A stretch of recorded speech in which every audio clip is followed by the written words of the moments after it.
bring in America First Action PAC spokesperson Steve Cortes. Steve, it's really intriguing. I mean, as we delve deeper into this, it's not someone saying, I'm going to write a check to my campaign. What we're learning is that Michael Bloomberg has methodically over the years, in recent years, given out hundreds of millions of dollars around the country to local charities, to local politicians, to local political folks, even a program at Harvard that's funded by him. A lot of these people who are coming out now endorsing him have actually gone through that program. Is this different? I mean, is this okay with you?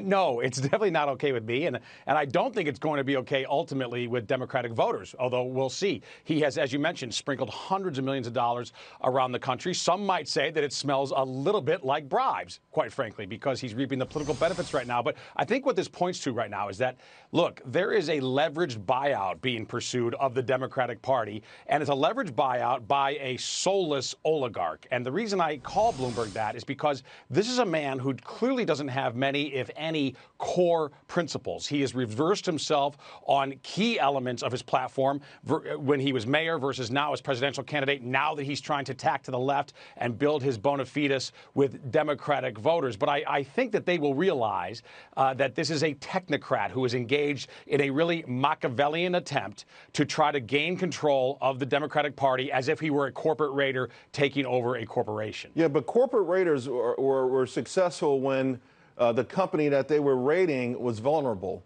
I mean, we have to get back to the position that what did the Democratic Party do to itself to even be in this position? Right. Well, and I think a huge part of it is what it did in 2016, when it largely rigged its process. It cheated Bernie Sanders and his followers out of fairness in the 2016 primary. I think to some degree that's happening again. So, no, you're exactly right, Charles. A corporate raid doesn't work on a very strong and above-board, healthy company. It does work on a vulnerable organization. And clearly the Democratic Party, look, it's having its civil war. It's having the fight now that we Republicans had in 2016. In our case, the populist nationalist right won. Clearly, we took over the party. Sure. The Democrats are now having a similar battle. Bloomberg has entered, as a Republican of all things, has entered this fray and has said that I will be the standard bearer for the Democratic establishment, or I will create a new Democratic establishment against these upstart Bernie voters. Here's the thing. Let's say he's successful and he actually gets to be the nominee. I don't believe, Charles, that those Bernie voters are going to show up and then vote for this soulless oligarch even against Donald Trump. So even if he's successful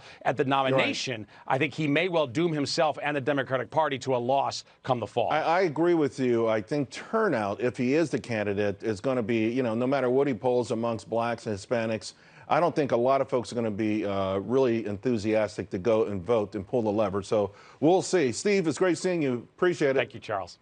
So how about